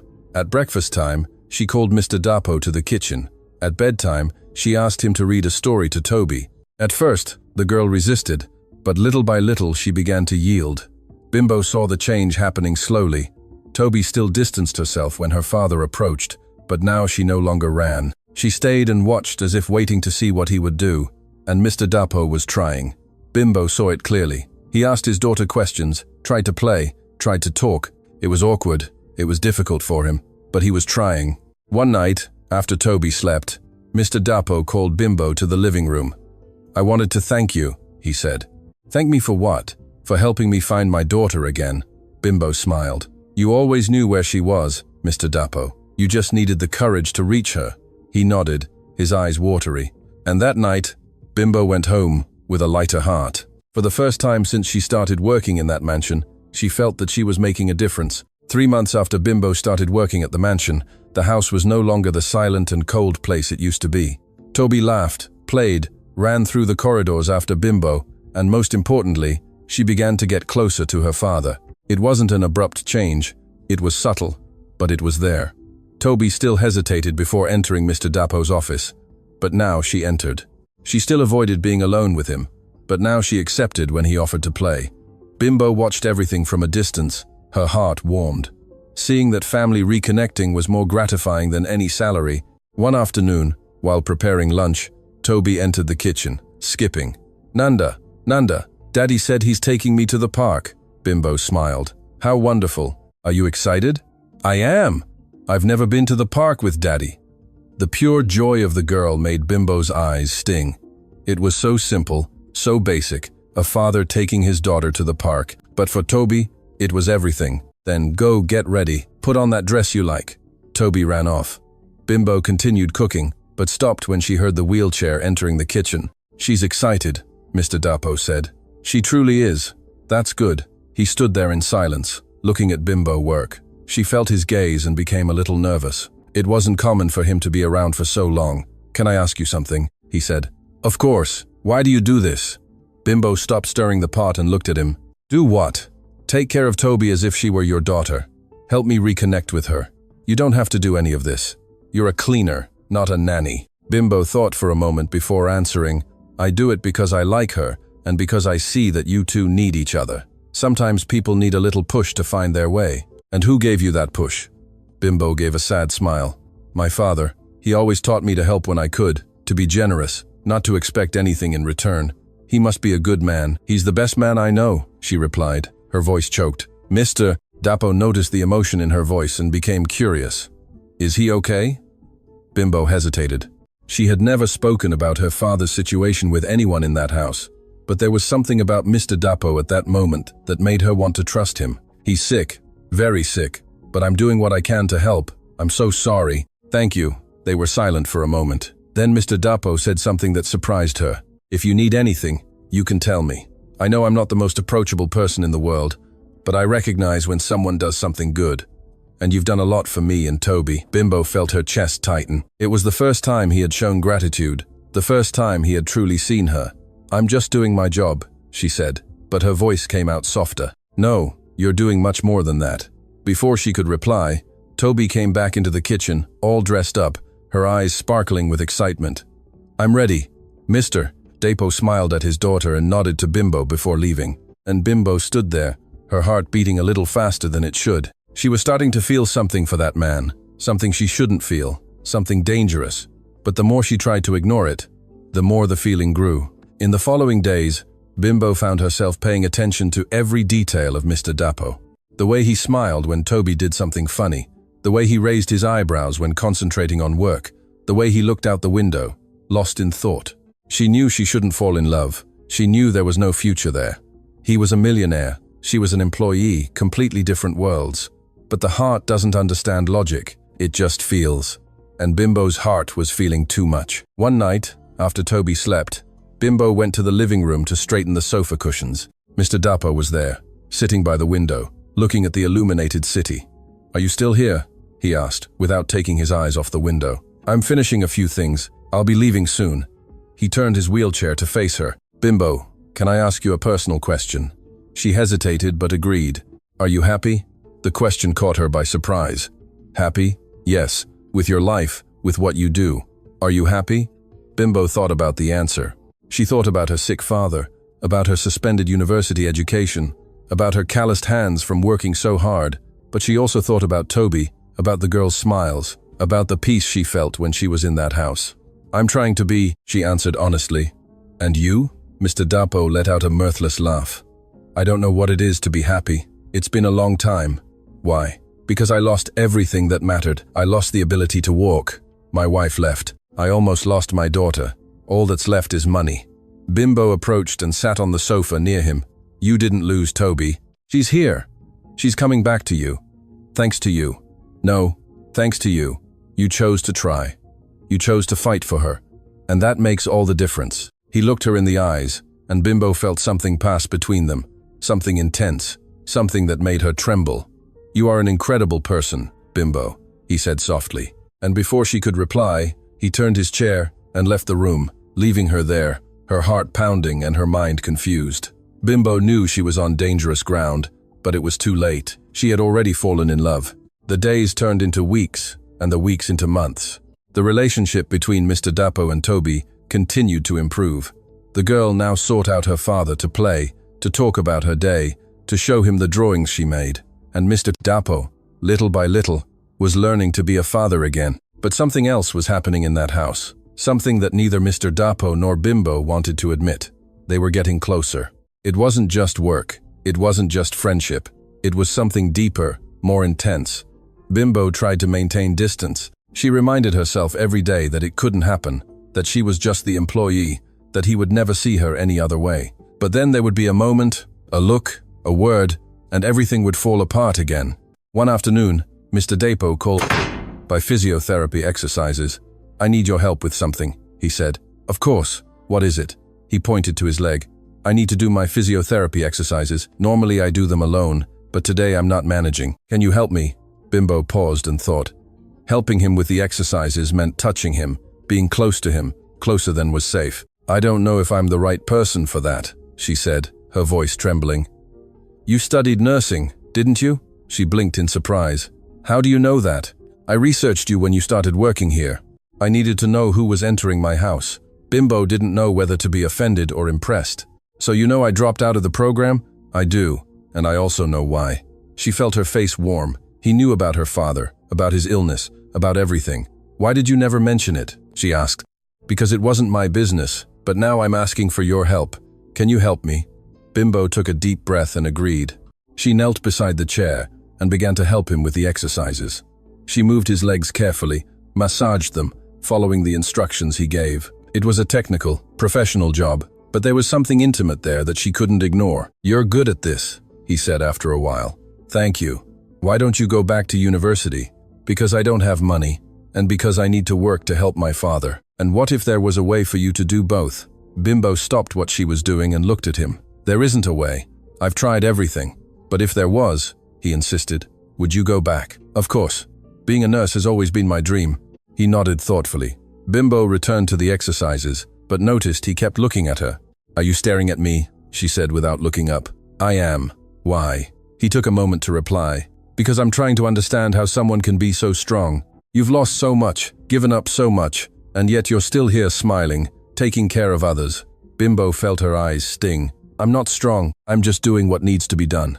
"That is strength, Bimbo. The greatest strength there is." She finished the exercises in silence, her heart heavy. When she finished, she stood up to leave, but Mr. Dapo held her hand. "Thank you for everything." Bimbo looked at him, at that man who had become so important to her, and nodded before leaving. That night, she barely slept. She tossed and turned in bed, thinking about Mr. Dapo, about Toby, about everything that was happening. She knew she was getting too deep, knew she would get hurt, but she couldn't stop. In the following days, Mr. Dapo began to ask for help with the exercises every day, and every time, Bimbo felt it was getting harder to maintain distance. One afternoon, while she was massaging his leg, Mr. Dapo spoke about the accident. "It was here, in this house, by the pool." Bimbo stopped and looked at him. "I didn't know. It was stupid. I slipped, hit my head. When I woke up in the hospital, I couldn't move my legs anymore. I'm so sorry. Me too. But the worst wasn't that. The worst was seeing Bisola looking at me with disgust, with pity. She could barely stay in the same room as me." Bimbo felt anger towards the woman who had abandoned that man when he needed her most. "She didn't deserve you." Mr. Dapo smiled sadly. "Or I didn't deserve her. Don't say that. You are a good man. You were just lost. And you found me," he said, looking into her eyes. Bimbo felt her breath catch. "I didn't do anything. You found yourself." "No, it was you. Since the day you entered this house, everything changed. Toby changed. I changed. And I don't know how to thank you for it." Bimbo pulled away, her heart pounding uncontrollably. "You don't need to thank me. I just did what anyone would do." "No, you did much more than that." He extended his hand to her. Bimbo looked at that hand and knew that if she took it, there would be no turning back. She would be admitting what she felt. She would be opening the door to something that perhaps shouldn't exist. But she took it, and when his fingers intertwined, Bimbo knew she was lost. Everything was going well. Toby was happy. Mr. Dapo was opening up. Bimbo felt that she had finally found a place where she was important, a place where she made a difference. Until Bisola came back. It was on a Friday afternoon. Bimbo was in the kitchen preparing dinner when she heard the doorbell. She wiped her hands on her apron and went to answer it. When she opened the door, she came face to face with a tall, blonde woman, impeccably dressed, with a cold smile on her lips. "Who are you?" the woman asked, her tone arrogant. "I'm the staff. Can I help you?" The woman entered without being invited, pushing Bimbo aside. "Where is Mr. Dapo?" "Excuse me, but who are you, ma'am?" The woman turned, her eyes shining with irritation. "I am Bisola, his wife, or ex-wife, to be more exact. Now tell me where he is." Bimbo felt her stomach churn. That was the woman who had abandoned Mr. Dapo, the woman who had left Toby. "He's in the office, but I need to inform him first." "No need to inform anyone." Bisola walked through the house as if she owned the place. Bimbo followed her, her heart heavy. When they reached the office, Bisola didn't even knock on the door. She just entered. "Mr. Dapo." He looked up, and Bimbo saw his expression change. Surprise, anger, pain. "What are you doing here?" "I came to see how you are, and to see my daughter." "Your daughter?" he repeated, his voice icy. "You abandoned her a year ago. You have no right to call her yours." Bisola shrugged. "I was going through a difficult time, but now I'm better, and I want to see her." "No, Bisola." I said no. You made your choice. Now live with it." Bisola looked around, and her eyes stopped on Bimbo, who was standing at the door. "And who is this?" "The staff." "Staff?" Bisola repeated, her eyes scanning Bimbo from head to toe. "What kind of staff?" "Cleaner," Bimbo replied, keeping her voice firm. Bisola let out a malicious laugh. "Ah, I see. You found a new distraction. Be careful what you say." Mr. Dapo warned. Or what? You'll kick me out? I'm Toby's mother. I have a right to be here. You lost that right when you left. Bisola crossed her arms, her gaze still fixed on Bimbo. Tell me, dear, how long have you worked here? A few months. And you take care of the house, the laundry, Toby. Bimbo didn't like the tone. There was something poisonous there. Yes. How convenient. A cleaner who does everything. I bet Mr. Dapo pays very well. Bisola, enough, Mr. Dapo said, his voice harsh. Enough, nothing. I want to know what's going on here. Is this woman living in the house? No, she works here and leaves at the end of the day. For now, Bisola muttered, loud enough for everyone to hear. Bimbo felt her face warm. She wasn't going to stand there listening to that. Excuse me, she said, and left the office. But as she walked away, she heard Bisola's voice. Be careful, Mr. Dapo. Women like that are dangerous. They get close, pretend to be nice, and when you least expect it, they've already got their claws into your money. Bimbo stopped in the hallway, her heart pounding. She wanted to go back there and tell that woman she was wrong, that she wasn't like that, but she knew it wouldn't help. Bisola had already planted the seed. Now it was only a matter of time until it grew. After Bisola's visit, everything changed. Mr. Dapo became distant, cold. He barely looked at Bimbo, barely spoke to her. It was as if he had returned to being the man she met on the first day. Bimbo tried to understand, tried to give him space, but it hurt.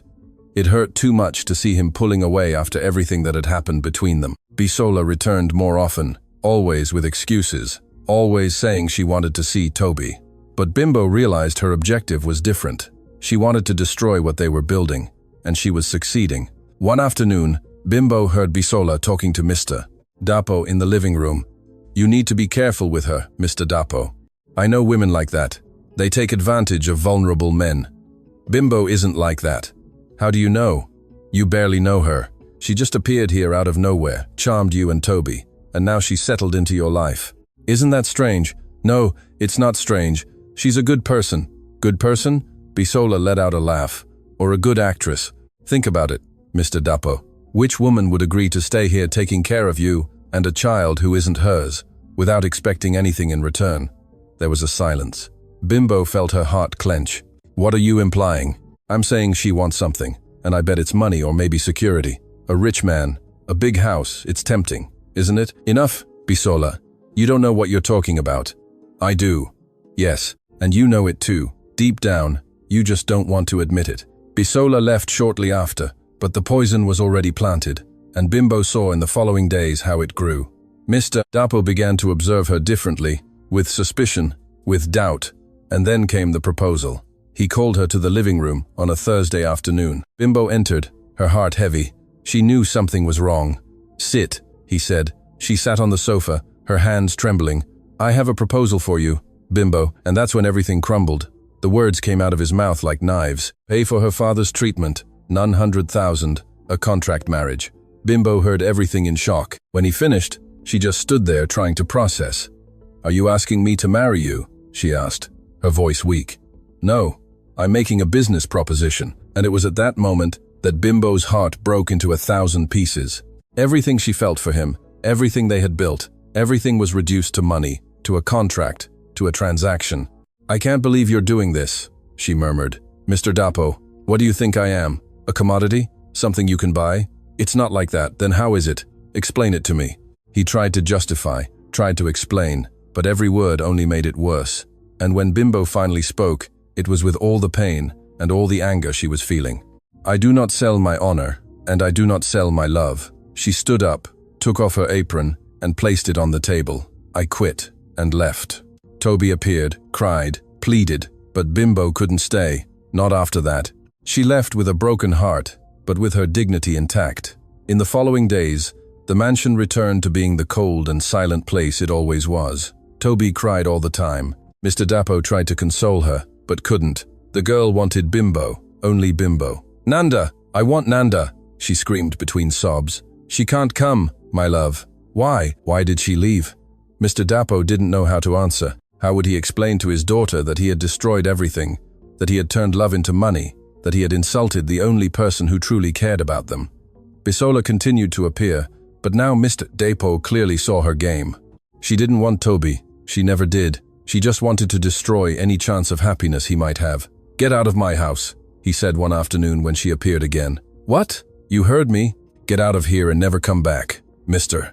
Dapo, I'm the mother of... You're no one's mother. Mothers don't abandon their children. Mothers don't destroy families. Now get out before I call security." Bisola left furious, but Mr. Dapo didn't care. He had bigger problems to solve. Toby got worse. She stopped eating, stopped playing, just cried and asked for Bimbo. Mr. Dapo despaired. He tried to call Bimbo, but she didn't answer. He thought of going to her house, but knew he wouldn't be welcome. It was then that he realized. He had all the money in the world, but he had lost what truly mattered. He needed to fix this. He needed to ask for forgiveness. He needed to show Bimbo that he was wrong, that he was an idiot, that he loved her. Mr. Dapo picked up the phone and called Dr. Femi Oladele, his doctor friend. "I need your help. What happened? I messed everything up, and now I need to fix it." And that's how the plan began. A plan to change Bimbo's life without her knowing. A plan to show that he truly loved her. 3 weeks after leaving the mansion, Bimbo received a call from Oladele Medical Center. "Bimbo Adeyemi? Yes. This is the administration of Oladele Medical Center. We would like to invite you for a job interview. We have an assistant nurse position available." Bimbo was speechless. "How did you get my contact?" "Your resume was recommended by one of our doctors. Would you like to come in for a chat?" She accepted, still confused. When she arrived at the hospital, she was greeted by Dr. Femi Oladele, who interviewed her and at the end offered her the job. "You start next week." Bimbo could barely believe it. It was a dream, a miracle. Days later, another miracle happened. Baba Lekan was selected for the experimental treatment. All paid, all organized. Bimbo cried. She cried with relief, with gratitude, with happiness. She didn't know that behind everything was Mr. Dapo. He had moved mountains in silence to change her destiny. Months passed. Bimbo worked at the hospital and visited Toby once a week. The girl was better, but still missed her. Mr. Dapo, in turn, decided to face the surgery. It was risky. He could die, but he needed to try. He needed a chance to walk again. When he was admitted, Bimbo discovered she would be part of the surgical team. She almost asked to be transferred, but something made her stay. The surgery was long, complicated. There were moments when he almost didn't make it, and when it finally ended, he fell into a coma. Bimbo stayed by his side every day. She prayed, held his hand, asked him to come back, and he did. When Mr. Dapo opened his eyes a week later, the first person he saw was Bimbo. "You're here," he murmured. "Always have been." He took her hand, his eyes filled with tears. "I love you. I've always loved you. And I was an idiot," Bimbo cried. "I love you too." They kissed there in that hospital room, surrounded by monitors and tubes, but none of that mattered. They were together. Months later, Mr. Dapo walked with a cane. Baba Lekan's treatment was working. Toby was smiling again, and Bimbo finally found her family. An improbable family, a broken family that was mended by love, and they lived not happily ever after, because life is not a fairy tale, but they lived together, loving, fighting, growing, and that was more than enough. A year had passed since that day in the hospital. A year since Mr. Dapo opened his eyes and said the words Bimbo so desperately needed to hear. A year since everything changed. Bimbo was in the mansion's kitchen, preparing breakfast, but now it was no longer as an employee. It was as the lady of the house, as a wife, as a mother. She smiled, remembering the wedding. It was simple, but beautiful, right there at home, in the garden. Only her parents, Toby, Dr. Femi, and a few close friends. No exaggerated luxury, no ostentation, just love. "Good morning, my love." Bimbo turned and saw Mr. Dapo entering the kitchen. He still used the cane, but he walked. He walked slowly, with difficulty, but he walked. And that was a miracle. "Good morning," she replied, approaching to kiss him. "Did you sleep well?" "I did, but I woke up missing you." She laughed. "I was right here.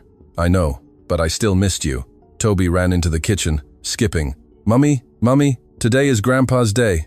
Bimbo smiled. Toby called her mother now. At first, she was afraid to accept that title. She was afraid of occupying a place that wasn't hers, but Mr. Dapo convinced her. "And Toby too." "It is, my love. After breakfast, we'll go." The girl clapped her hands animatedly. Baba Lekan was her favorite grandfather. He always had stories to tell, always made her laugh. Baba Lekan's treatment was working. He wasn't cured, but he was better, much better. The doctors said he had gained a few more years of life. And for Bimbo, every day with her father was a gift. They had breakfast together, talking, laughing, It was a scene so different from that silent house a year ago. Now there was life there, there was love. After breakfast, Bimbo took Toby to get ready. Mr. Dapo went to the office to deal with some work matters. He still managed the chain of hotels, but now in a different way. He delegated more, spent more time with his family. "Are you ready, Toby?" Bimbo called from the bedroom door. "I am. Let's go." They took the car and went to Bimbo's parents' house. The house was still simple, but now it was renovated. Mr. Dapo had insisted on doing this. Bimbo resisted at first, but he convinced her by saying it was a gift for Baba Lekan and Mama Bola. "My child." Mama Bola opened the door with a huge smile. "And my beautiful granddaughter."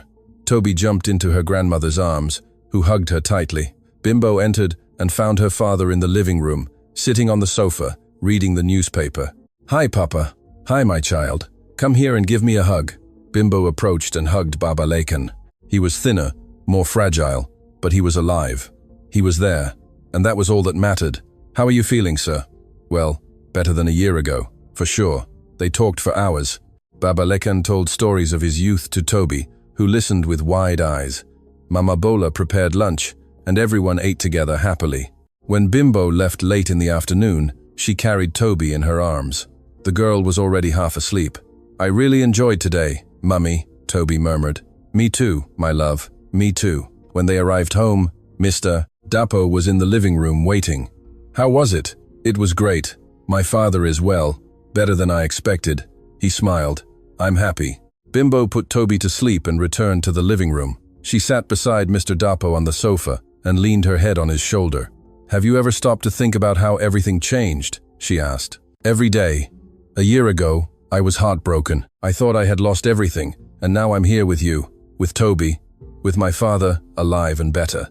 It seems like a dream. It's not a dream, it's real, and it's ours." She raised her face and looked into his eyes. "I love you. You know that, right?" "I know, and I love you too, more than I could ever express." They kissed there in the silence of that room that one day was cold and empty, but which was now full of life. "You know what I was thinking?" Mr. Dapo said after a while. "What?" "We could give Toby a little sibling?" Bimbo's eyes widened. "Seriously? Seriously? I think she'd love it, and so would I." Bimbo felt her eyes fill with tears. "A baby, an even bigger family. I'd love that too," she replied. Her voice choked. They stayed there, hugging, dreaming of the future. A future that a year ago seemed impossible, a future they conquered together. The next morning, Bimbo woke up early, went to Toby's room, and stood watching the girl sleep. She thought about everything she had been through, the pain, the struggle, the humiliation of that proposal, but she also thought about the love, the healing, the redemption. She remembered the words she said that day. "I do not sell my honor, I do not sell my love," and she didn't sell it. She maintained her dignity, and because of that, she gained something far greater than money. She gained a family. She gained true love. She gained the life she always dreamed of. Mr. Dapo appeared behind her and hugged her. "What are you thinking about? How strange life is. How sometimes we have to go through fire to get to the other side. And you got there. We got there." Bimbo turned and kissed her husband. "Yes, we got there." And in that moment, with Toby sleeping peacefully, with the sun entering through the window, with love filling every corner of that house, Bimbo knew she had made the right choices. She didn't agree to be bought. She didn't give up her dignity. And because of that, she achieved something that no money could buy. She achieved true love, and that love healed all wounds. It healed Mr. Dapo. It healed Toby. It healed herself, and it would continue to heal for all the days to come.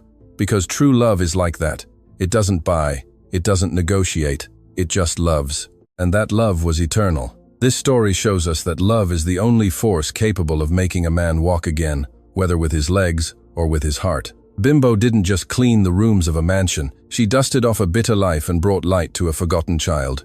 A sensitive story about losses, choices, and the beauty of finding your way home in the arms of those you love. If you were in Bimbo's shoes, with the life of someone you love at risk, would you have the strength to refuse a fortune in the name of your dignity? Or do you believe that the ends justify the means?